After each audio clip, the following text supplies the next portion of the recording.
নমস্কাৰ ছাত্ৰ ছাত্ৰীসকল, আজি আমাৰ চেপ্টাৰটো হৈছে ক্লাছ 7ৰ চেপ্টাৰ 12 আৰু চেপ্টাৰটোৰ নাম হৈছে উদ্ভিদৰ প্ৰজনন, মানে হৈছে প্লেন্ট ৰিপ্ৰডাকশ্যন। উদ্ভিদৰ প্ৰজনন বুলি ক'লে এতিয়া তোমালোকে চিম্পলি এইটো বুজি লোৱা, মানে গছ গছনিবিলাকে বা যিমান উদ্ভিদ আছে সেইবিলাকে কেনেকে বংশ বৃদ্ধি কৰে বা প্ৰজনন কৰে, প্লেন্ট ৰিপ্ৰডাকশ্যন। এই কথাখিনি আমি যিমান পাৰো সিমান ডিটেইলছত চেষ্টা কৰিম শিকিব। ঠিক আছে, প্ৰথম কথাটো শব্দটো শিকিলা। এটা কথা মনত ৰাখা তোমালোকে, কি হয় অযৌন প্ৰজননত বীজৰ প্ৰয়োজন নাই। বীজ নোহোৱাকৈ নতুন উদ্ভিদৰ জন্ম হ'ব পাৰে, আৰু যৌন প্ৰজননত কি হ'ব, নতুন উদ্ভিদবোৰ বীজৰ পৰা সৃষ্টি হয়। ঠিক আছে, নেক্সট গম পালা, অযৌন প্ৰজননত বীজ বা ৰেণু নোহোৱাকৈ নতুন উদ্ভিদ জন্ম হয়। এইটো কথা মনত ৰাখিবা। অযৌন প্ৰজননৰ এটা অংশ হৈছে অংগজ বংশ বিস্তাৰ, ভেজিটেটিভ প্ৰপাগেশ্যন। ইয়াৰ উদাহৰণ হিচাপে কি হ'ব, গোলাপ ফুলৰ যি আমাৰ গোলাপ ফুল থাকে, এই গোলাপ ফুলৰ ঠাৰি এডাল যদি আমি গাঁঠি থকা ঠাৰি এডাল যদি কাটি আনো গছ এডালৰ পৰা, আৰু এই ঠাৰিটো আমি যদি মাটিত ৰুই দিওঁ, তাৰ পৰা কি হ'ব, নতুন একডাল গোলাপ ফুলৰ গছ সৃষ্টি হ'ব। আৰু এইটোৱে হৈছে কি হয়, অংগজ বংশ বিস্তাৰ। মানে অংগ এটা আনি, ডাল এটা আনি, যিহেতু অংগ এটা গছৰ ডাল এটা আনি যেতিয়া আন এডাল ফুলৰ গছ পাই যাম, তেতিয়া কি হ'ব, সেইটো অংগজ বংশ বিস্তাৰ। আৰু সেই প্ৰচেছটো কি কয়, কলম বা কাটিং বুলি কয়। কাটিং বুলি বা কলম কি যদি প্ৰশ্ন আহে, তোমালোকে লিখিব লাগিব, গোলাপ ফুল গছৰ বা চম্পা ফুলৰ গছৰ এডাল ঠাৰিৰে, গাঁঠিৰে সৈতে ঠাৰি কাটাৰ পিছত এই কাটি লোৱা ডালটো এটা শাখা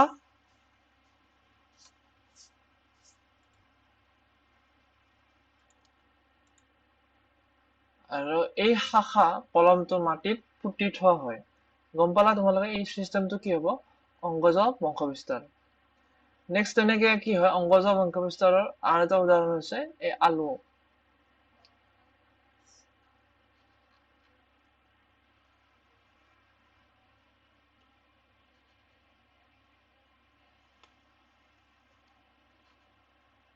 আলুৰ পৰা কেনেকে আমাৰ নতুন আলু সৃষ্টি হয়, এইটো তোমালোকে দেখা পাইছা। ইয়াত কি হয়, আলুৰ যি চকু থাকে, এই এনেকুৱা এই অংশবিলাক, তাৰ পৰা কি হয়, নতুন আলুৰ গছৰ গজালি ওলায়। ঠিক আছে,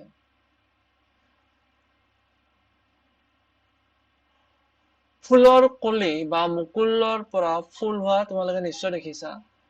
ফুলৰ মুকুলৰ পৰা উপৰিও পাতবোৰৰ কক্ষত গাঁঠি আৰু পাতৰ সংগ্ৰহস্থল কিছুমান মুকুল থাকে, আৰু তাৰ পৰাই ঠাল ঠেঙুলিৰ বিকাশ হয়। এইবোৰ মুকুলক অংগজ মুকুল বোলে। চিত্ৰ 12.2 এইটো। ঠিক আছে, এই মুকুলৰ পৰা কি হয়, নতুন গছৰ আহে। এটা মুকুল হ'ল এটি চুটি ডাল, যাৰ চাৰিওফালে সৰু সৰু কোমল পাতে ওপৰা ওপৰিকৈ ঢাকি ৰাখে। অংগজ মুকুলবোৰে নতুন উদ্ভিদৰ জন্ম দিব পাৰে। এটা আমাৰ ক্ৰিয়াকলাপ দিছে, মানে এক্সপেৰিমেন্ট এটা দিছে। এক্সপেৰিমেন্টটো বেলেগ একো নহয়, সেই কথাখিনিয়ে এটা সতেজ আলু ল'ব দিছে, সতেজ আলু।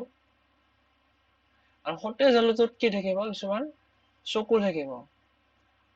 চকু, তাৰ ফলত কি হ'ব, এই আলুৰ চকুৰে কেইটামান টুকুৰা কাটি লোৱা, আৰু সেইবোৰ মাটিত পেলাই দিয়া বা পুতি থোৱা।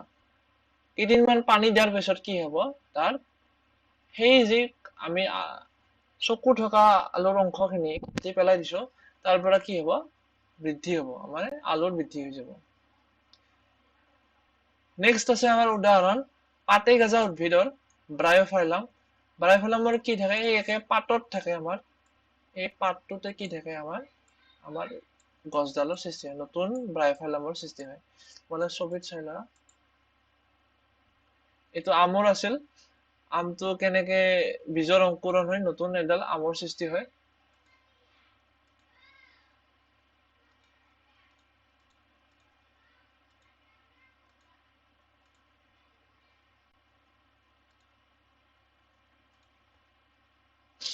এইকেইটা আছে আমাৰ ভেজিটেটিভ প্ৰপাগেশ্যনৰ মেথডছ, বেলেগ বেলেগ চোৱা তোমালোকে। আদা আছে, মানে আলু আছে, দেখা পাইছা, পিঁয়াজ কেনেকে আহে। এই সকলোবোৰ ক্ষেত্ৰত কি হয়, অংগজ প্ৰপাগেশ্যন বা অংগজ বংশবিস্তাৰ হয়। দেখা পাইছে আলুৰ চকু যি আছে আই, আৰু স্কাৰ অফ স্কেল লিফ, জাৰ্মিনেটিং আইবাইট। এই জাৰ্মিনেটিং মানে ইয়াৰ কি হৈছে, আলুৰ যি চকু আছিল তাৰ পৰা কি হয় নতুন মুকুলৰ সৃষ্টি হৈছে। ঠিক তেনেকে কচুৰ ক্ষেত্ৰতো সেই একে, বা পিঁয়াজৰ ক্ষেত্ৰতো সেই একে, অংগজ বিস্তাৰণ বিকাশ। এতিয়া চোৱা তোমালোকে ব্ৰাইফেলামৰ কেছটো। ব্ৰাইফেলামৰ ক্ষেত্ৰত কি হয়, এই পাতৰ পৰা কি হয় নতুন ব্ৰাইফেলামৰ সৃষ্টি হয় ইয়াত, আৰু সেইকাৰণে কি কয় অসমীয়াত ইয়াক পাতে গজা বুলি কয়, যিহেতু পাতৰ পৰাই নতুন ব্ৰাইফেলামৰ সৃষ্টি হয়। দেখা পাইছা নতুন নতুন।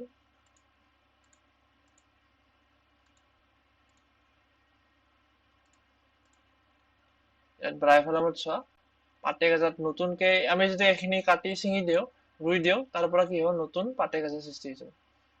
ঠিক আছে, আৰু এইটো হৈছে উদ্ভিদৰ অজন প্ৰজননৰ ভাগ, আৰু এইটো হৈছে অংগজ বংশবিস্তাৰ বা ভেজিটেটিভ প্ৰপাগেশ্যন। নেক্সট আছে কিছুমান উদ্ভিদৰ শিপাই নতুন উদ্ভিদৰ জন্ম দিব পাৰে। মিঠা আলু আৰু ডালিয়া ইয়াৰ উদাহৰণ। মিঠা আলু আছে আমাৰ, চুইট পটেটো, ইয়াত চুইট কি হয়, new shoot from bud, tuber, swollen root act as a storage structures. Bud on root tuber. দেখা পাইছা শিপাৰ পৰা কেনেকে নতুন সৃষ্টি হৈছে, নতুন এটা মুকুল। নেক্সট আছে আমাৰ সাগৰ ফেনা। সাগৰ ফেনা বুলি ক'লে ইংৰাজীত কি হ'ব, কেকটাই। কেকটাছ বিলাক, চাকুলেন্স বিলাকৰ কি হয় ক্ষেত্ৰত, চাকুলেন্সৰ যদি কেকটাৰ এটা অংশ আমি, ইয়াৰ এটা অংশ যদি মাটিত, ইয়াৰ এটা অংশ যদি আমি লৈ দিওঁ আৰু মাটিত থৈ দিওঁ, তাৰ পৰা কি হ'ব নতুন এটা কেকটাছৰ জন্ম হ'ব। ইয়াৰ এটা ছবি আছে ভাল।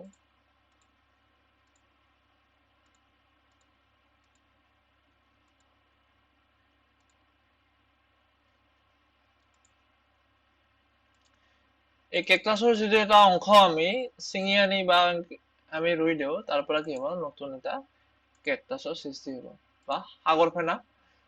ঠিক আছে, যিকোনো ছিঙি যোৱা অংশ এটাই নতুন উদ্ভিদৰ জন্ম দিব পাৰে। নেক্সট আছে আমাৰ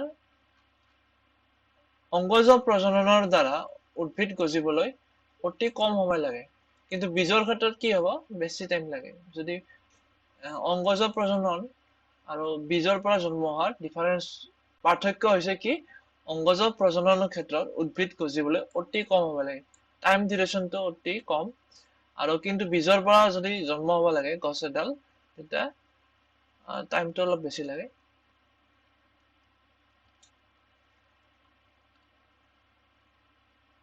ঠিক আছে, আৰু নেক্সট কি হ'ব,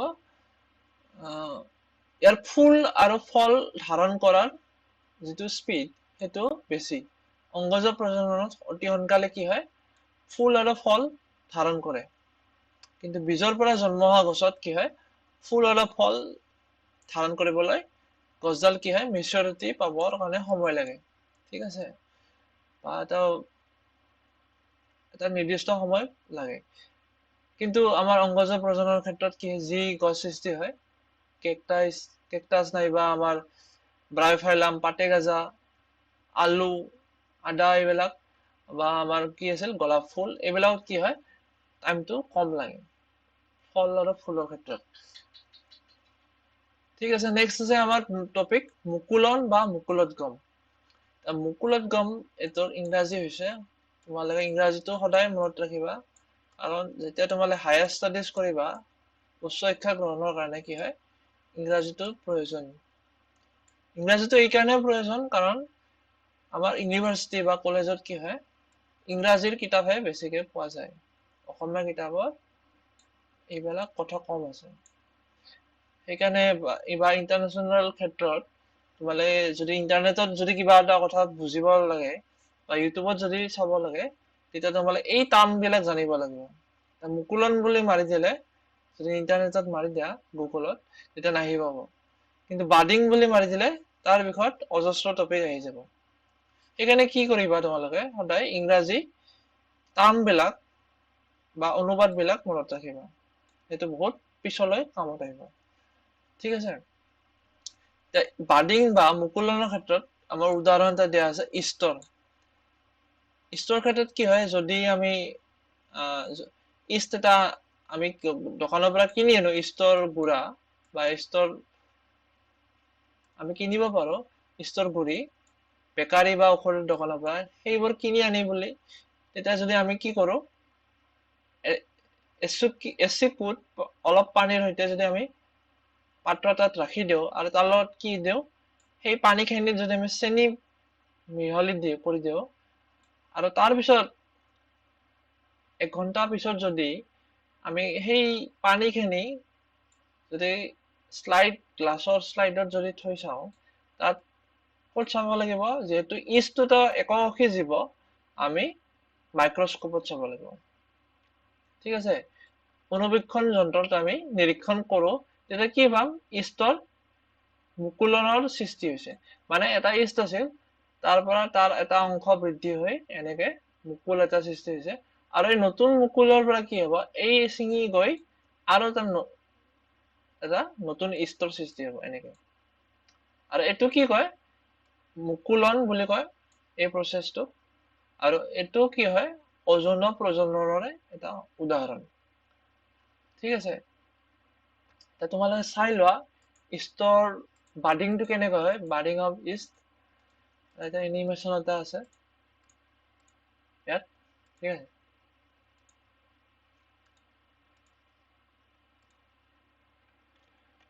ইয়াত তোমালোকে দেখা পাইছা ইষ্ট এটা আছে, ইয়াত বাডিংটো এইখনৰ ৰং হৈছে, দেখা পাইছা। কেয়াৰফুলি যদি নটিচ কৰা তোমালোকে দেখা পাবা, এই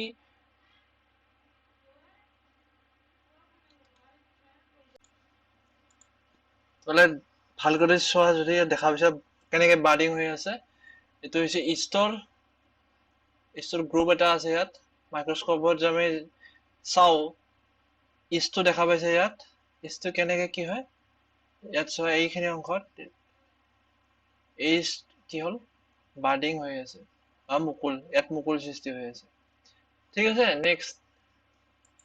নেক্সট আছে আমাৰ ইষ্টৰ মুকুলৰ বা বাডিঙৰ পিছত আমাৰ বিভাজনটো হৈছে আমাৰ, আমি কিহত পাম এই বিষয়টো, হেলাইত পাম। হেলাইট ইংৰাজীত কি ক'ব, এলগি, ALGA। এলগিবোৰৰ তোমালোকৰ দেখা পাইছা, য'ত জেকা ঠাই আছে বা তোমালোকৰ যি দমকল আছে বা কুৱাৰ ওচৰত বা পুখুৰীত বা য'ত পানী জমা হৈ থাকে, সেই অংশত কি হয়, এক সেউজীয়া বিজলীয়া বস্তু এটা দেখা পাইছে, আৰু সেইটো হৈছে শেলাই। ঠিক আছে, যেতিয়া পানী আৰু পোষক দ্ৰব্য যথেষ্ট পৰিমাণে থাকে, তেতিয়া শেলাইবোৰৰ বৃদ্ধি হয় আৰু বিভাজনৰ দ্বাৰা ইহঁতৰ খৰতকীয়া সংখ্যাত বাঢ়ি যায়। শেলাইটো যদি চাই লোৱা ইয়াত,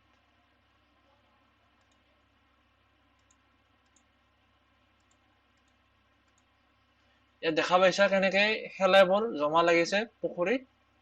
আৰু এইটো যেতিয়া বংশবৃদ্ধি হোৱাৰ মূল কাৰণটো হৈছে বেছি কৰি যেতিয়া পোষক দ্ৰব্য পাই যায়, ইয়াৰ খাদ্য পুষ্টি যেতিয়া পাই যায় শেলাইয়ে, তেতিয়া ইয়াৰ বৃদ্ধিটো অতি খৰতকীয়া হৈ যায়।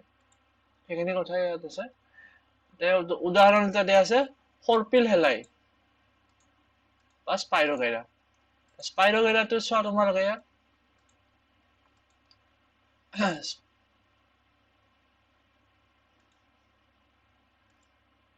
স্পাইৰগেৰাৰ ক্ষেত্ৰত কি হ'ব? স্পাইৰগেৰা can reproduce both sexually and asexually. In vegetative reproduction, fragmentation takes place. Fragmentation মানে কি হয়? ইয়াত এই ভাঙি যায়, ইয়াত টুকুৰা হৈ যায়। এইটো হৈছে ভেজিটেটিভ বা অংগজ বংশবিস্তাৰৰ ক্ষেত্ৰত অযৌন প্ৰজননৰ ক্ষেত্ৰত সৰ্পিল হেলাইৰ কেনেকৈ কি হয়? ফ্ৰেগমেন্টেশন হয়, মানে টুকুৰা টুকুৰি হৈ যায়, এনেকে বিভাজন হৈ যায়। নেক্সট আছে আমাৰ ৰেণু গঠন। ৰেণু গঠন ক'ত হয়? আমাৰ বিশেষ কৰি ফানজাইত হয়, ঠিক আছে। ঢেকীয়া জাতীয় উদ্ভিদ আৰু মছৰ ক্ষেত্ৰত এই ৰেণু গঠন হয়।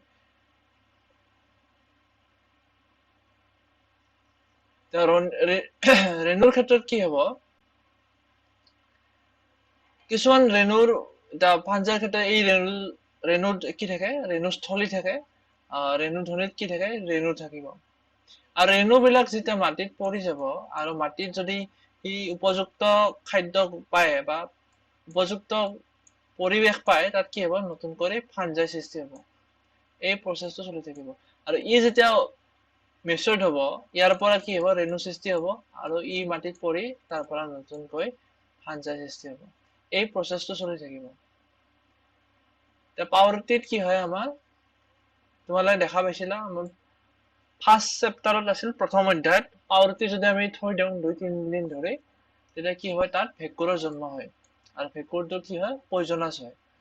আৰু এই ভেঁকুৰৰ পৰা কি হয়? যি ৰেণু থাকে, তাৰ ৰেণুৰ পৰা নতুনকৈ আৰু ভেঁকুৰ সৃষ্টি হয়। যেতিয়া ৰেণুবোৰ ইয়াৰ পৰা এৰাই যায় আৰু সিহঁতে বায়ুত উপঙি ফুৰে, যিহেতু সিহঁত বৰ পাতল আৰু সেয়ে সি বহুত দূৰ অতিক্ৰম কৰিব পাৰে। এই ৰেণুবোৰ হ'ল অযৌন প্ৰজনন অংগ। এগেইন আমি অযৌন প্ৰজননৰ কথাই পাতি আছো, ঠিক আছে। অযৌন প্ৰজননৰ ক্ষেত্ৰৰ কথা পাতি আছো, আৰু তাৰ এই ৰেণুটো হৈছে তাৰে এটা পাৰ্ট। ৰেণু, বিভাজন, মুকুলোদ্গম, আৰু কি আছিল আমাৰ? ব্ৰাইফেলামৰ কি আছিল আমাৰ? এই গোটেইখিনি কি হ'ব? অযৌন প্ৰজননৰ অংশ বা বিভিন্ন ৰূপ, ঠিক আছে। নেক্সট আমাৰ এটা আছে, সেইকাৰণে সিহঁতে বহুত সময় ধৰি বাচি থাকিব পাৰে। ৰেণু যি থাকে, ৰেণুবোৰৰ এটা আৱৰণ থাকে। তাৰে ৰেণুবোৰৰ এটা এখন কঠিন ৰক্ষাকাৰী আৱৰণ থাকে। আৰু তাৰ কাৰণে কি কৰে? ইহঁতে বহুত সময় বাচি থাকিব পাৰে। বিভিন্ন পৰিৱেশত উচ্চ উষ্ণতা, অতি গৰমতো থাকিব পাৰে, বা নিম্ন আৰ্দ্ৰতা বা শুকান পৰিৱেশতো এই ৰেণুবোৰ থাকি যাব পাৰে। অনুকূল অৱস্থাত এই ৰেণুবোৰ কি হয়? অংকুৰিত হয়। এই ৰেণু যেতিয়া পৰি যাব, যেতিয়া পৰিৱেশটো মানে ঠিকে থাকে, ইয়াৰ বৃদ্ধি হোৱাৰ কাৰণে ঠিকে থাকে, অনুকূল হয়, তেতিয়া তাৰ পৰা কি হ'ব? নতুন কৰি ভেঁকুৰ সৃষ্টি হৈ যাব। ঠিক তেনেকৈ আমাৰ যি ঢেকীয়া আছে, ঢেকীয়াৰ ক্ষেত্ৰতো কি হয়? এই ৰেণুৰ পৰা বংশবিস্তাৰ হয়, ঠিক আছে।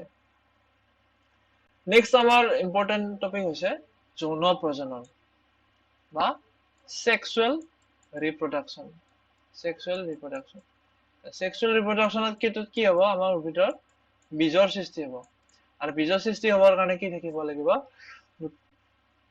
তাতে দুটা পুংজনন অংগ থাকিব লাগিব, এটা স্ত্ৰী জনন অংগ থাকিব লাগিব। গছৰ ক্ষেত্ৰত কি হয়? সাধাৰণতে এই ফুল হিচাপে থাকে, জনন অংগ বিলাক ফুল হিচাপে থাকে। আৰু ফুলতে কি থাকে? সেইটো হৈছে প্ৰজনন অংগ। কোৱেশ্চন যদি আহে, প্ৰশ্ন, এজোপা উদ্ভিদৰ প্ৰজনন অংগ কি? এইটো হৈছে ফুল। ফুলবোৰে হৈছে এজোপা উদ্ভিদৰ প্ৰজনন অংগ। ফুলত কি থাকে? পুংকেশৰবোৰ থাকে হৈছে পুং জনন অংগ, আৰু স্ত্ৰী কেশৰবোৰ হৈছে স্ত্ৰী জনন অংগ। পুংকেশৰৰ ইংৰাজী হৈছে ষ্টেমেনছ, আৰু স্ত্ৰী কেশৰ হৈছে পিষ্টিল।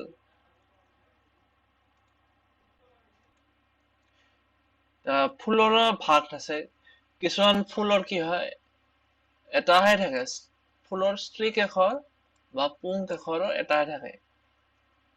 আমাৰ ষ্টেমেন্স বা পিষ্টিল দুটা নাথাকে, মানে ফুলৰ পুংজনন অংগ থাকে কিছুমানত আৰু কিছুমানত থাকে কেৱল স্ত্ৰীজনন অংগ। আৰু সেই একলিংগী ফুল বুলি কয় যিবিলাকৰ মাত্ৰ এটা ষ্ট্ৰিক এখৰ নাইবা পুং এখৰ থাকে। ইংৰাজীত কি ক'ব ইউনিচেক্সুৱেল ফ্লাৱাৰ। আৰু যিবোৰ ফুলত পুং এখৰ আৰু ষ্ট্ৰিক এখৰ উভয়ে থাকে, দুয়োটা থাকে, এইটো হৈছে পুং এখৰ আৰু এইটো হৈছে ষ্ট্ৰিক এখৰ। যিবিলাক ফুলত দুয়োটা থাকে এইটো হৈছে বাইচেক্সুৱেল ফ্লাৱাৰ বা উভয়লিংগী ফুল। মাকৈ, অমিতা, তিয়হ এইবোৰ হৈছে কি হয় একলিংগী ফুল। আৰু সৰিয়হ, গোলাপ, পিটুনিয়া এইবিলাক ফুল আৰু সেইবিলাক ক্ষেত্ৰত কি হয় উভয়লিংগী হয়, দুয়োটাই থাকে পুং এখৰ আৰু ষ্ট্ৰিক এখৰ। নেক্সট এটা কথা আছে, এই পুং আৰু ষ্ট্ৰিক একলিংগী ফুলবোৰ উভয় একেডাল গছতে থাকে নাইবা বেলেগ বেলেগ গছতো থাকিব পাৰে। কেতিয়াবা কি হয় পুং আৰু ষ্ট্ৰিক একলিংগী ফুলবোৰ উভয়ে একেডাল গছত থাকিব পাৰে নাইবা বেলেগ বেলেগ গছত থাকিব পাৰে। পৰাগধানীত থকা পৰাগৰেণুৱে পুংজনকক মেল গেমেট উৎপন্ন কৰে। ইয়াত কি থাকে পৰাগধানীত মেল গেমেট সৃষ্টি হয় ইয়াত বা পুংজনকক সৃষ্টি হয়। আৰু ষ্ট্ৰিক এখৰত কি হয় এই ষ্ট্ৰিক এখৰ ডালত কি থাকে এডাল গৰ্ভদণ্ড থাকে আৰু এই গৰ্ভমুণ্ড থাকে। আৰু ইয়াতে কি আহে মেল গেমেট বিলাক আহি পৰে গৰ্ভমুণ্ডত বা পৰাগৰেণু আহি পৰে। এই ছবিটোত দেখা আছে কেনেকে ইয়াত পৰাগ কোষৰ পৰা আহি এই গৰ্ভমুণ্ডত পৰাগৰেণু পৰিছে।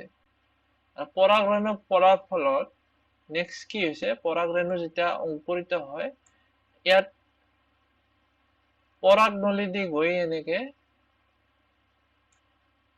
ডিম্বকত আহি ইয়াত কি হব নিষেচন হৈ যাব। আৰু এই গোটেই চিষ্টেমটোক কি কব পলিনেশ্যন। যদি এটা ফুলতে হয় গোটেই কামখিনি, যদি পৰাগৰেণু একেবাৰে ফুলৰে হয় গৰ্ভমুণ্ডত পৰে তেতিয়া কি হব স্বপৰাগযোগ। এটা ফুল আছে চাই ল ইয়াত এই ফুলটোতে আছে এটাই ফুল, এইটো হৈছে স্বপৰাগযোগ। এটাই ফুলৰ পৰা আহি পৰাগৰেণু গৰ্ভমুণ্ডত পৰিলে তেতিয়া কি হব দুটা যেতিয়া এটা ফুলতে আছে পৰাগৰেণু আহি গৰ্ভমুণ্ডত পৰিছে তেতিয়া কি হব স্বপৰাগযোগ চেল্ফ পলিনেশ্যন। চেল্ফ পলিনেশ্যন। আৰু নেক্সট আছে ইতৰ পৰাযোগ। ইতৰ পৰাযোগত কি হৈছে এটা বেলেগ ফুলৰ পৰা কি হৈছে পৰাগৰেণু গৈ এটা বেলেগ ফুলৰ গৰ্ভমুণ্ডত পৰিছে, সেইটো হৈছে ইতৰ পৰাযোগ বা ক্ৰছ পলিনেশ্যন। ক্ৰছ পলিনেশ্যন। ঠিক আছে এইখিনি কথা বুজি পালা? এই পৰাগৰেণুবোৰ এখন কি হয় অতি ডাঠ সুৰক্ষা কৱচৰ দ্বাৰা আৱৰণ আছে যিয়ে সিহঁতক শুকাই যোৱাৰ পৰা ৰক্ষা কৰে। যিহেতু পৰাগৰেণুবোৰ পাতল সিহঁতে বতাহ বা পানী সহজে কঢ়িয়াই নিব পাৰে। এই পৰাগৰেণুবোৰ কি হয় এটা ফুলৰ পৰা আন এটা ফুলত কেনেকে যায় বা এটা ফুলৰ ভিতৰতে কি কেনেকে আহে গৰ্ভমুণ্ডত পৰে বা মৌ মাখি এইবিলাকৰ দ্বাৰা। ঠিক আছে ইংৰাজী টাৰ্ম গিলা চাই লোৱা তোমালোকে। ষ্টিগমা আছে আমাৰ, ষ্টাইল আৰু অভেৰী এইটো হৈছে ফিমেল পাৰ্ট, ফিমেল সেক্সুৱেল। তাত কি কি আছে ষ্টিগমা, ষ্টাইল আৰু অভাৰী। আৰু গোটেইখিনি কি কব পিষ্টিল। আৰু নেক্সট আছে আমাৰ পুংজনন অংগত কি আছে গোটেইখিনিক কব ষ্টেমেন। তাত কি আছে এন্থাৰ আছে আৰু ফিলামেন্ট আছে, পুংদণ্ড আৰু পুংকেশৰ। ঠিক আছে ইয়াৰ পৰা পুংকেশৰ আহি ক'ত পৰিব ষ্টিগমাত আহি পৰিব আৰু তাৰ পৰা গৈ পৰাগ নলীদি গৈ আমাৰ কি হব অভেৰিত যাব আৰু অভেৰিত বা ডিম্বকত গৈ তাত কি হব নিষেচন হব। এই চিষ্টেমটো এনেকুৱাকৈ চা পৰাগ ৰেণু ইয়াৰ পৰা আহি গ'ল, আহি গৰ্ভমুণ্ডত পৰিল, গৰ্ভমুণ্ডত যাই তাৰপিছত এনেকে গৈ আমাৰ ডিম্বকত গৈ যাব এনেকে।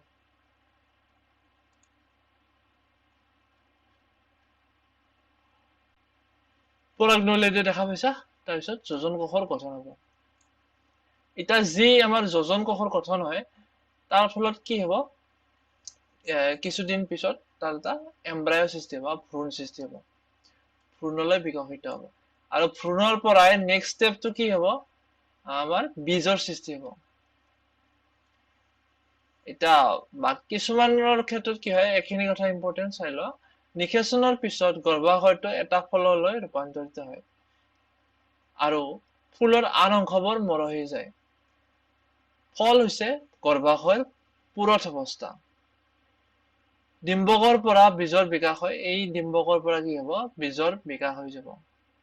আৰু বীজে এটা সুৰক্ষা আৱৰণৰ দ্বাৰা আবৃত হৈ থাকে, ভ্ৰূণ ধাৰণ কৰে। বীজটো ভিতৰত থাকিব, তাৰে বীজটো আৱৰি কি থাকিব, এটা অংশ থাকিব, সেইটো হৈছে কিছুমান ফল মঙহ হাল, যেনেকে আম গুটিটো কি হয়, ভিতৰত থাকে এনেকে, বাকী এটা ফলৰ অংশ থাকে, এইখিনি হৈছে গুটি। বীজটো সুৰক্ষাৰ কাৰণে এইখিনি, বা আমৰ বংশ বিস্তাৰণৰ কাৰণে কি থাকে, এটা মঙহাল অংশ থাকে, যাতে জীৱ জন্তুৱে এই আমটো খাই এঠাইৰ পৰা আন ঠাইত যেতিয়া পেলাই দিব গুটিটো, তাত কি হয়, গুটিৰ পৰা নতুন এডাল আম গছ সৃষ্টি হ'ব। ঠিক আছে, সেইটো হৈছে বীজ বিস্তাৰণৰ এটা উপায়। আম, আপেল, সুমথিৰা আদিত কি থাকে, এটা মঙহাল ফল থাকে আৰু ৰসাল হয়। কিছুমান ফল টান, যেনে নাৰিকল, বাদাম, আখৰোট, এইবিলাকত কি হয়, ফলটো টান হয়। সেইখিনিয়ে কথা আছিল আমাৰ। এই যৌন প্ৰজননৰ ক্ষেত্ৰত মূল কথাখিনি একবাৰ চাই লোৱা। আৰু যৌন প্ৰজননৰ ক্ষেত্ৰত কি হ'ব, ফুলবোৰ হৈছে এজোপা উদ্ভিদৰ প্ৰজনন অংগ। তাৰে প্ৰজনন অংগ দুটা ভাগ আছে আমাৰ, পুং প্ৰজনন অংগ, পুং জনন অংগ আৰু স্ত্ৰী জনন অংগ। ষ্টেমেনছ, পুং কেশৰবোৰ হৈছে ষ্টেমেনছ, আৰু স্ত্ৰী কেশৰবোৰ হৈছে পিষ্টিল। এতিয়া স্ত্ৰী কেশৰ আৰু পুং কেশৰ যদি এটা ফুলত থাকে, সেইটো হৈছে একলিংগী ফুল। আৰু যদি এটা ফুলত মাত্ৰ যদি এটা থাকে, তেতিয়া একলিংগী ফুল। যদি এটা ফুলত দুয়োটা থাকে, স্ত্ৰী কেশৰ আৰু পুং কেশৰ, সেইটো হৈছে উভয়লিংগী ফুল। এইটো হৈছে পুং কেশৰ, তাত কি আছে, পৰাগ কোষ আছে আৰু পুং দণ্ড আছে। নেক্সট আমাৰ স্ত্ৰী কেশৰত কি আছে, গৰ্ভদণ্ড, গৰ্ভমুণ্ড, ডিম্বাশয় বা গৰ্ভাশয়, আৰু কি থাকে ভিতৰত, ডিম্বক আছে। আৰু নেক্সট কি হ'ব, এটা আমাৰ ইম্পৰ্টেণ্ট কথা আছে, পৰাগধানীত পৰাগ ৰেণুৱে পুং জনন কোষ উৎপন্ন কৰে। এই পৰাগধানীত পুং জনন অংগ, মেল গেমেট সৃষ্টি হয়। আৰু স্ত্ৰী কেশৰত গৰ্ভাশয় বা ডিম্বাশয়ৰ অভেৰী থাকে। ইয়াত কি থাকে, গৰ্ভাশয় থাকে। ইয়াত কি থাকে, ডিম্বক থাকে। আৰু ইয়াত কি থাকে, আমাৰ মেল গেমেট থাকে বা পুং জনন কোষ থাকে। গৰ্ভাশয় এটা বহুত ডিম্বক ধাৰণ কৰে। স্ত্ৰী জনন কোষ, ফিমেল গেমেট আৰু কণী ডিম্বক এটাত গঠন হয়। ডিম্বকত কি হয়, আমাৰ স্ত্ৰী জনন কোষ, ফিমেল গেমেট আৰু কণীৰ সৃষ্টি হয়। স্ত্ৰী জনন কোষ বা কণীৰ সৃষ্টি হয়। ঠিক আছে, এই ডিম্বক কেইটা দেখা পাইছা, বহুতটা ডিম্বক থাকে ডিম্বাশয়ত, আৰু ডিম্বকৰ ভিতৰতে কি হয়, স্ত্ৰী জনন কোষ, ফিমেল গেমেট আৰু কণীৰ সৃষ্টি হয়। আৰু যেতিয়া ডিম্বক যৌন প্ৰজনন হয়, তেতিয়া পুং আৰু স্ত্ৰী জনন কোষৰ মিলন হয় আৰু যোজন কোষৰ সৃষ্টি হয়। মেল গেমেটটো ইয়াৰ পৰা আহিব, ইয়াত পৰাগ ৰেণু হিচাপে আহিব, আৰু গৰ্ভমুণ্ডত পৰি শেষত গৰ্ভাশয়ত কি হ'ব, ডিম্বকত থকা এই স্ত্ৰী জনন কোষৰ লগত মিলন হ'ব, আৰু গোটেইখিনি লগ লাগি কি হ'ব, স্ত্ৰী জনন কোষ আৰু পুং জনন কোষ লগ লাগি যোজন কোষ সৃষ্টি হ'ব। আৰু এই প্ৰচেছটোকে কি ক'ব, পৰাগযোগ। পৰাগযোগত কি হয়, পৰাগযোগ কি বুলি সুধিলে তোমালোকে কি কবা? পৰাগৰেণু আহি গৰ্ভপুণ্ডত পৰি যেতিয়া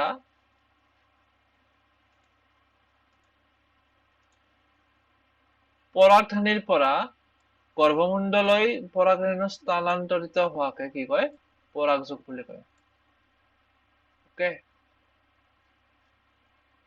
পৰাগযোগ এতিয়া দুই প্ৰকাৰৰ আছে, স্বপৰাগযোগ সেল্ফ পলিনেশ্যন আৰু ইতৰ পৰাগযোগ বা ক্ৰছ পলিনেশ্যন।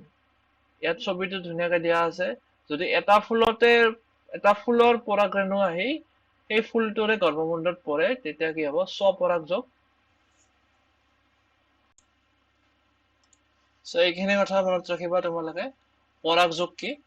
পৰাগযোগ হৈছে এটা ফুলৰ পৰাগৰেণুখিনি গৰ্ভমুণ্ডত যি পৰে, যি প্ৰক্ৰিয়াৰ দ্বাৰা পৰাগৰেণু গৰ্ভমুণ্ডলৈ আহে বা পৰে সেইখিনি ঠাইত, সেইখিনি হৈছে পৰাগযোগ। পৰাগযোগ দুই প্ৰকাৰৰ, স্বপৰাগযোগ, ইতৰ পৰাগযোগ। সেল্ফ পলিনেশ্যন হৈছে স্বপৰাগযোগ, য'ত কি এটা ফুলৰ পৰাই পৰাগৰেণু আহি সেই ফুলটোৰে গৰ্ভমুণ্ডত পৰে। আৰু এই পৰাত কোনে হেল্প কৰে? কোনে সহায় কৰে? ফুলৰ যি আহে আমাৰ মৌমাখি, পখিলা, ভমৰা, এইবিলাকে কি কৰে? এটা ফুলৰ পৰা আন এটা ফুললৈ গৈ থাকোতে মৌৰ সন্ধানত তেতিয়া কি কৰে? সিহঁতৰ যি ভৰিত লাগি আহে পৰাগৰেণু বিলাক, আৰু তেতিয়া আন এটা ফুলত পৰোতে, এই গৰ্ভমুণ্ডত আহি পৰোতে তেতিয়া কি হয়? এইটো পৰাগযোগ ঘটে বা পলিনেশ্যন ঘটে। ইংৰাজীটো হৈছে পৰাগযোগ মানে পলিনেশ্যন। পলিনেশ্যন পলিনেশ্যন শব্দটো ক'ৰ পৰা আহিছে? ৰেণু বা পলেন গ্ৰেইনছৰ পৰা আহিছে। ঠিক আছে, নেক্সট আছিল আমাৰ পৰাগৰেণু যেতিয়া পৰি গ'ল গৰ্ভমুণ্ডত, তাৰ পৰা কি হ'ব? নেক্সট পৰাগ নলীয়েদি সেই পৰাগৰেণুবোৰ আহি, পৰাগৰেণুত কি থাকে? আমাৰ মেল গেমেটছ বিলাক, আৰু মেল গেমেটছ বিলাক যেতিয়া ফিমেল গেমেটছৰ লগ লাগিব তেতিয়া কি হ'ব? যোজন কোষৰ সৃষ্টি হ'ব। আৰু যোজন কোষৰ পৰা বৃদ্ধি হৈ কি হ'ব? কোষটো ভ্ৰূণ হ'ব। নেক্সট ষ্টেপটো হৈছে তাৰ ফল, বীজ এটা হ'ব, আৰু বীজৰ চাৰিওফালে কি থাকিব? ফল অংশখিনি থাকিব, মঙল অংশখিনি। কিন্তু কিছুমানৰ গছৰ, যেনে নাৰিকল, বাদাম, আখৰোট, সেইবিলাকৰ কি হয়? ফলটো টান হয়। ঠিক আছে, এইখিনি থুলমূল কৰিলে মেইন কথা। আৰু নিষেচন এটা আছিল আমাৰ, সেইটো নিষেচনৰ ইংৰাজী ফাৰ্টিলাইজেশ্যন।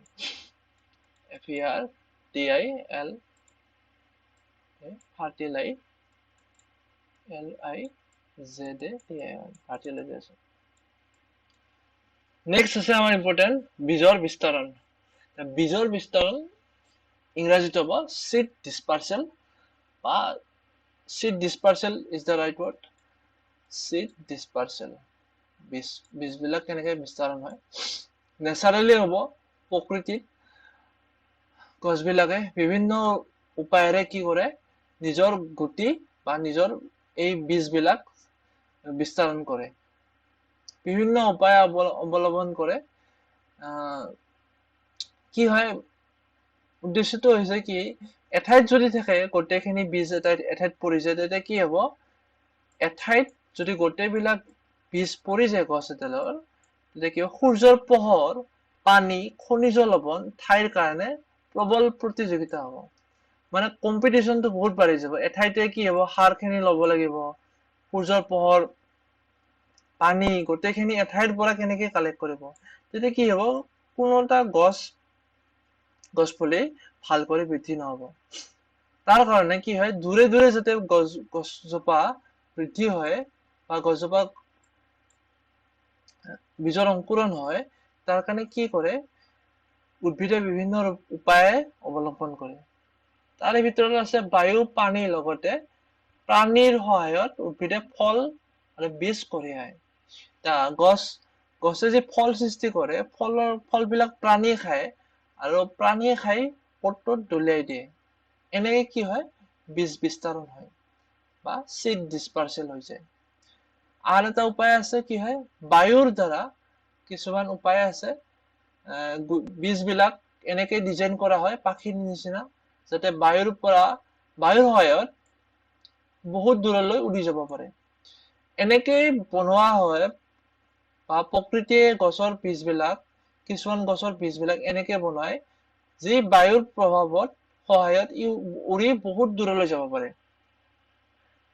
ঠিক আছে, ইয়াত দেখা পাইছা পাখিৰ নিচিনা ঘূৰি ঘূৰি ঘূৰি আহি এইটো হৈছে মেপলৰ বীজ। মেপল ট্ৰী আছে সাউথ আমেৰিকাৰ ফালে পোৱা যায় আৰু এই ট্ৰী বিলাকৰ গুটিবিলাক এনেকুৱা হয়। তোমালোকে ছবিটো চাই লোৱা। আৰু এই পাখিৰ নিচিনা দেখা পাইছা কি হয় বায়ুত বহুত ঘূৰি ঘূৰি উৰি যাব পাৰে। যেতিয়া ছিঙি যায় আৰু তাৰ ফলত কি হয় গুটিটো দূৰত পৰিব, তাৰ ফলত প্ৰতিযোগিতা নহব আৰু এনেকে ইয়াৰ কি হয় বংশ বিস্তাৰ হয় বা বীজৰ বিস্তাৰণ হয়। ঠিক তেনেকে আছে আমাৰ চজিনা, আমি যে খাওঁ ড্ৰামষ্টিক বুলি কয় ইংৰাজীত। ড্ৰামষ্টিকৰ গুটিবিলাকো এনেকুৱা থাকে, ড্ৰামষ্টিকৰ গুটিবিলাক। আৰু এইটো হৈছে জেন্থিয়াম, আমি যে আগৰা বুলি কওঁ, আমাৰ ভৰিত লাগি ধৰে কাপোৰত, এইবিলাক আমি সৰুতে খেলা আচলতে আগতে আনৰ গাত যদি দলিয়াই দিওঁ গাত লাগি ধৰে এই জেন্থিয়াম বা আগ্ৰা। আমাৰ লোকেলি আমি আগ্ৰা বুলি কওঁ এইটো। জেন্থিয়াম চিড বিলাকৰ কি হয় প্ৰাণীৰ গাত লাগি ধৰে। এই জেন্থিয়াম তোমালোকে দেখা পাইছা আমাৰ নামনি অসমত কি কয় আগ্ৰা বুলি কয়। এনে আগৰা ইয়াত লেখা আছে অগৰা বা জেন্থিয়াম, এইবিলাক কি হয় প্ৰাণীৰ গাত লাগি ধৰে নোমত। আৰু এই গুটিবিলাক কি হয় বেলেগ ঠাইত গৈ তাৰ বৃদ্ধি হয়। ঠিক আছে, এইবিলাক হৈছে বীজ বিস্তাৰণৰ চিড ডিছপাৰ্চেলৰ উপায়। বিভিন্ন উপায় আছে। ঠিক তেনেকে ইউৰেনা এটা আছে, ইউৰেনা গছ বিলাকক কি হয় জীৱৰ গাত প্ৰাণীৰ গাত লাগি ধৰে আৰু এনেকে বীজৰ বিস্তাৰণ কৰে। ঠিক তেনেকে আছে আমাৰ কিছুমান ফল হঠাৎ জকাৰণিৰ দ্বাৰা ফাটি যায় আৰু তেতিয়া বীজৰ বিস্তাৰণ ঘটে। এই বীজবোৰ মূল উদ্ভিদ গছৰ পৰা বহুত দূৰলৈ সিঁচৰিত হয়। ইয়াৰ উদাহৰণ দিছে আমাৰ কি এৰাগুটি আৰু ডেমদেউকা, কেষ্টৰ এণ্ড বলচাম, সূৰ্যমুখী ফুলৰ নমাল ফল আৰু মদাৰকৰ নমাল বীজ। ইয়াত ছবিত দিয়া আছে। এতিয়া বলচাম বুলি কলে এটা ছবি আছে আমাৰ, ইয়াত এনেকে কি কৰে হঠাৎ কি হয় ফলটো ফাটি যায়, ইয়াত দেখা পাইছা, আৰু বীজ বিলাক বহুত দূৰলৈ গুচি যায় এনেকে।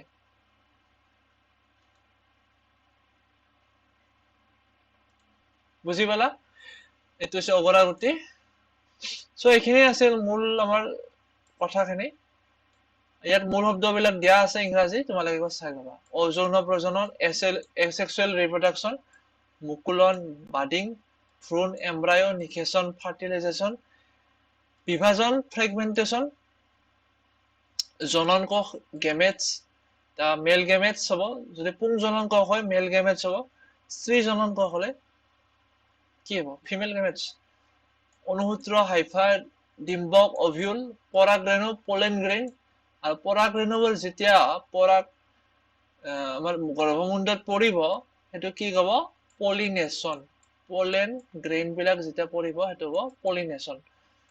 পলেন টিউব পৰাগযোগটো হৈছে পলিনেশ্যন, আৰু এই গোটেই প্ৰচেছটো কি হ'ব পৰাগযোগ। বীজৰ বিস্তাৰণটো চিড ডিছপাৰ্চেল তোমালোকে পালা। যৌন প্ৰজনন চেক্সুৱেল ৰিপ্ৰডাকচন, ৰেণু হৈছে স্পৰ। ভেঁকুৰৰ ক্ষেত্ৰত বা ঢেকীয়া মছজাতীয় উদ্ভিদৰ ক্ষেত্ৰত কি হ'ব আমাৰ ৰেণুৰ দ্বাৰা কি হয় বংশ বিস্তাৰ হয়।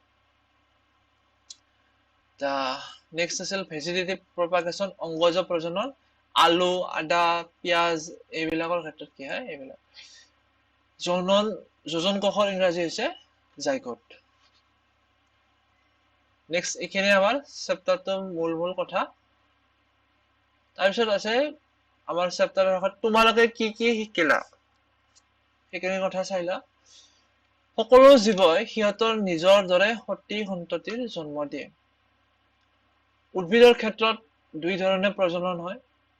দেখা পাইছা অযৌন আৰু যৌন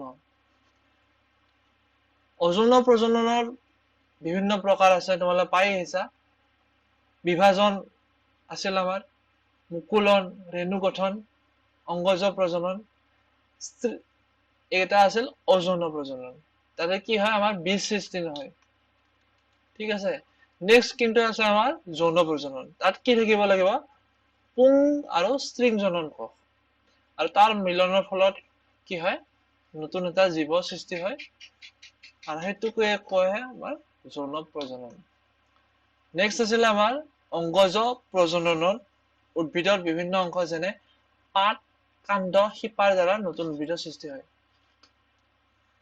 বা ভেজিটেটিভ প্ৰপাগেশ্যনত কি হয় পাত কাণ্ড শিপাৰ পৰাই নতুন উদ্ভিদৰ সৃষ্টি হয় এটা উদ্ভিদৰ প্ৰজনন অংগ কি যদি কোৱেশ্চন আহে এইটো হৈছে ফুল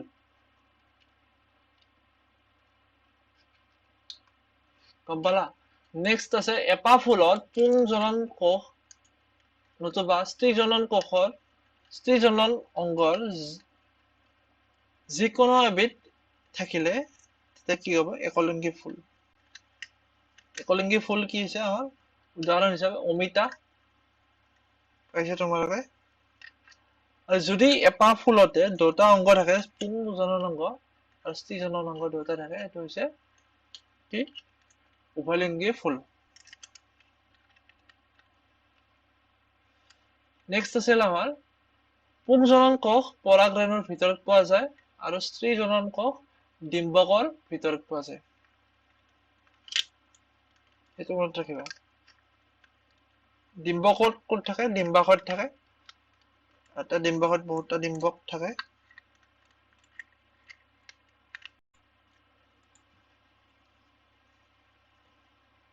বাকীখিনি পাই আহিছা তোমালোকে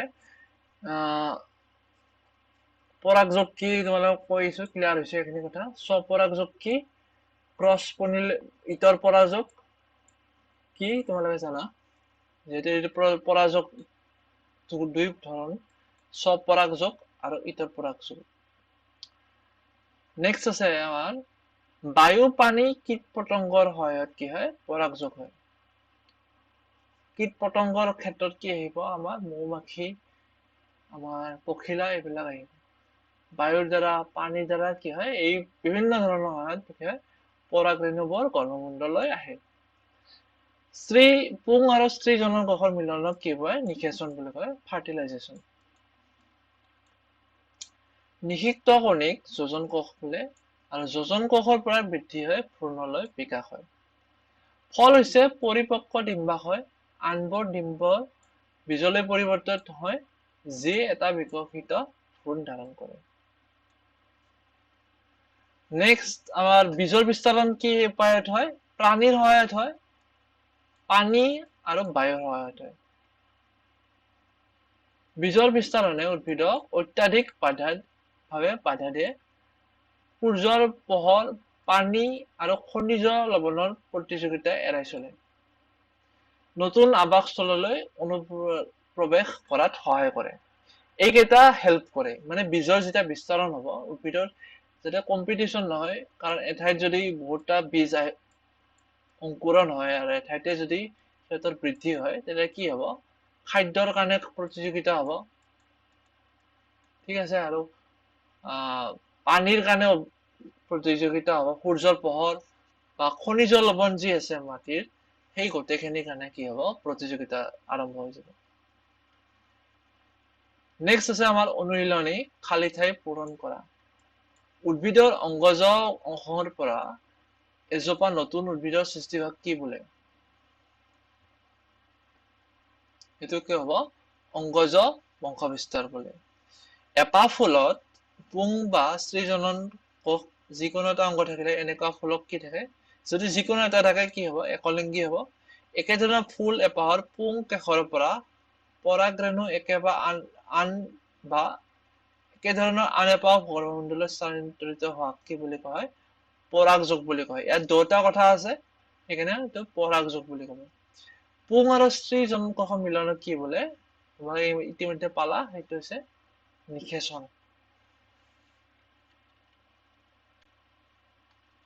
ঠিক আছে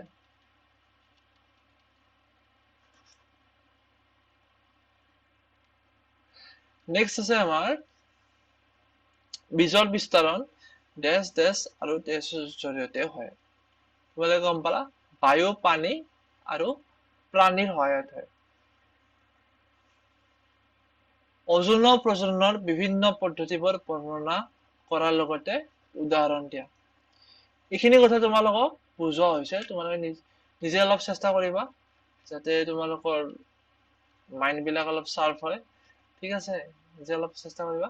নেক্সট কুৱেশ্যনটো আছে যৌন প্ৰজনন বুলিলে তুমি কি বুজা বহলাই লিখা। যৌন প্ৰজননৰ কথাখিনি এইখিনি, এই অংশখিনি কেনেকে পৰাগযোগ হয়, সেইখিনিয়ে যৌন প্ৰজননৰ কথা উদ্ভিদৰ ক্ষেত্ৰত। তোমালোকে এইখিনি কথা লিখিলে হৈ যাব। যৌন প্ৰজননৰ ক্ষেত্ৰত মূল অংগ হৈছে ফুল। ফুল হেৰি থাকে, ফুলত কি থাকে? পুংকেশৰ ওপৰত থাকে আৰু স্ত্ৰীকেশত থাকে। সেইখিনি কথা লিখিবা। তাৰপিছত পুংকেশৰত কি থাকে? আমাৰ পুংজনন কোষ থাকে। আৰু স্ত্ৰীকেশৰত কি থাকে? স্ত্ৰীজনন কোষ থাকে। যেতিয়া পুংজনন কোষ আৰু স্ত্ৰীজনন কোষৰ মিলন হয়, তেতিয়া সেইটো হৈছে নিষেচন। আৰু নিষেচনৰ ফলতে কি হয়? আমাৰ যোজন কোষ সৃষ্টি হয়। আৰু যোজন কোষৰ পৰা ভ্ৰূণ আৰু নেক্সট কি হ'ব? আমাৰ বীজ সৃষ্টি হ'ব। আৰু এই গোটেই প্ৰচেছটো, প্ৰক্ৰিয়াটোকে কি কয়? উদ্ভিদৰ যৌন প্ৰজনন।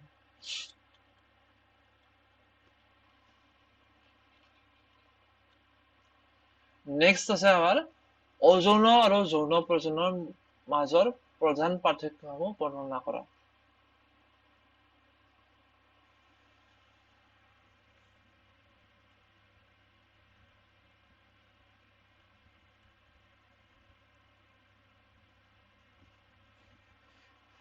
সেইটোত কি হ'ব? অযৌন আৰু যৌন প্ৰজননৰ মাজৰ পাৰ্থক্যসমূহ তোমালোকে গম পালা।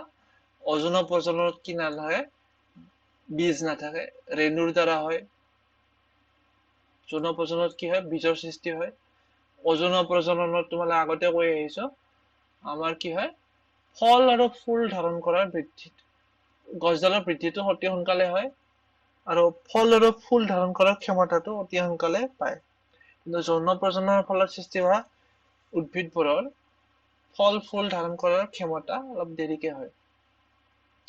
এপাহ ফুলৰ প্ৰজনন অংশ হ'ব চিত্ৰ অংকন কৰা। চিত্ৰ ইয়াত দিয়া আছে আগত। আঁকি ল'বা। ফুলৰ নিষেচন প্ৰক্ৰিয়া কেনেকে ঘটে লিখা আছে। তোমালোকে এইখিনি বুজোৱা হৈছে, এইখিনি কথা ধুনীয়াকৈ। এই নিষেচনৰ প্ৰচেছটো তোমালোকে ক'ৰ পৰা লিখিবা? ইয়াৰ পৰা, পৰাগযোগৰ পৰা লিখি দিলে হৈ যাব, এইখিনি কথা।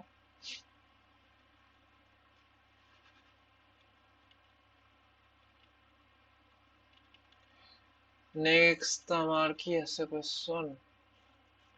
স্বপৰাগযোগ আৰু ইতৰ পৰাগযোগৰ পাৰ্থক্যবোৰ তোমালোক ইতিমধ্যে ধুনীয়াকৈ বুজোৱা হৈ গৈছে। তাৰপিছত বীজৰ বিস্তাৰণৰ বিভিন্ন প্ৰকাৰবোৰ বৰ্ণনা কৰা। এতিয়া বীজৰ বিস্তাৰণ আছিল আমাৰ বিভিন্ন প্ৰকাৰ কেনেকে? পানী, বায়ু আৰু প্ৰাণীৰ সহায়ত আছিল। বায়ুৰ ক্ষেত্ৰত কি আছিল? মেপল ট্ৰিৰ উদাহৰণ দিবা। আৰু প্ৰাণীৰ ক্ষেত্ৰত কি দিবা? অগৰা আছিল।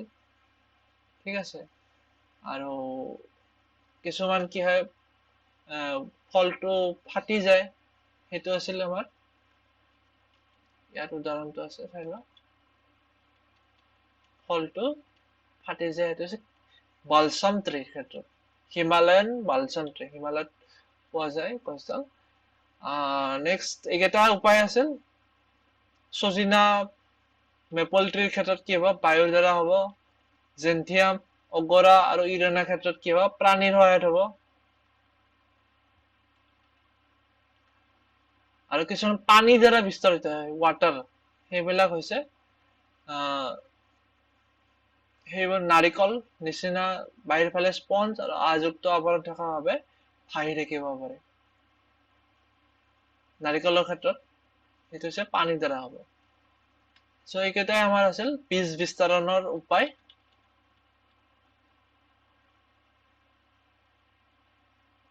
নেক্সট আছে স্তম্ভ 1 আৰু স্তম্ভ 2 মিলোৱা। মুকুলটো ক'ত থাকিব? ইষ্ট। মুকুলটো থাকিব ইষ্ট। চকু ক'ত থাকিব? আলুত। আৰু বিভাজন ক'ত হ'ব? সৰ্পিল হেলাইত। আৰু পাখিটো ক'ত থাকিব? মেপল ট্ৰিৰ যি বীজ আছিল তাত কি হয়? পাখি নিচিনা আছে দুইফালে, আৰু সেইটো মেপল ট্ৰিত হয়। আৰু ৰেণুটো ক'ত মিলিব?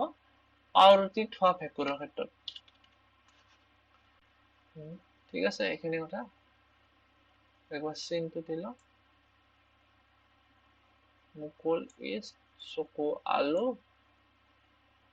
বিভাজন সৰ্পিল হেলাই, পাখি মেপল, ৰেণু পাওৰুটিত হোৱা ভেঁকুৰ। নেক্সট আছে শুদ্ধ উত্তৰটোত চিন দিয়া। এজোপা উদ্ভিদৰ প্ৰজনন অংগ হ'ল কি? ফুল। পুং আৰু স্ত্ৰীজনন কোষৰ মিলনক কি বোলা কয়? নিষেচন। পুৰঠ ডিম্বাশয় গঠন কৰে কি? বীজ। ৰেণুধাৰী উদ্ভিদ হ'ল কি? ৰেণুধাৰী উদ্ভিদ কি হ'ব পাৰে? পাওৰুটিৰ ভেঁকুৰ। পাতে গজাৰ প্ৰজনন ঘটোৱা অংশটো কি? নামতে আছে এনচাৰটো, পাত। চ' এইখিনি আমাৰ চেপ্টাৰটোৰ গোটেইখিনি তোমালোক বুজোৱা হ'ল, কুৱেশ্যন এনচাৰ খিনিও কৈ দিয়া হ'ল। ঠিক আছে, তোমালোকে একবাৰ চেপ্টাৰটো পঢ়িবা আৰু কুৱেশ্যন এনচাৰ খিনি বহীত লিখি ল'বা। অনুশীলনীখিনি বহীত লিখি ল'লে তোমালোকৰ পাঠটো কমপ্লিট হৈ ল'ব। একবাৰ নিজেই গোটেই পাঠটো পঢ়িবা ঘৰত। ঠিক আছে, নিশ্চয় মই তোমালোকে বুজি পাইছা। মই বুজাব চেষ্টা কৰিছো, গোটেইখিনি তোমালোকক দিব চেষ্টা কৰিছো। যিমান পাৰো সিমান ধুনীয়া কৰি মই চেষ্টা কৰিছো, ছবিৰ সহায়ত বিভিন্ন ধৰণৰ। তোমালোকে মাত্ৰ কি কৰিবা, ঘৰত এবাৰ পাঠটো পঢ়িবা।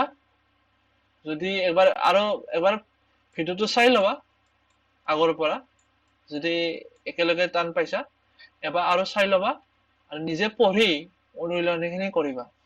চ' আজিলৈ ইমানেই। তোমালোকে ইমান ধুনীয়াকে যদি শেষলৈ চাইছা, ধন্যবাদ।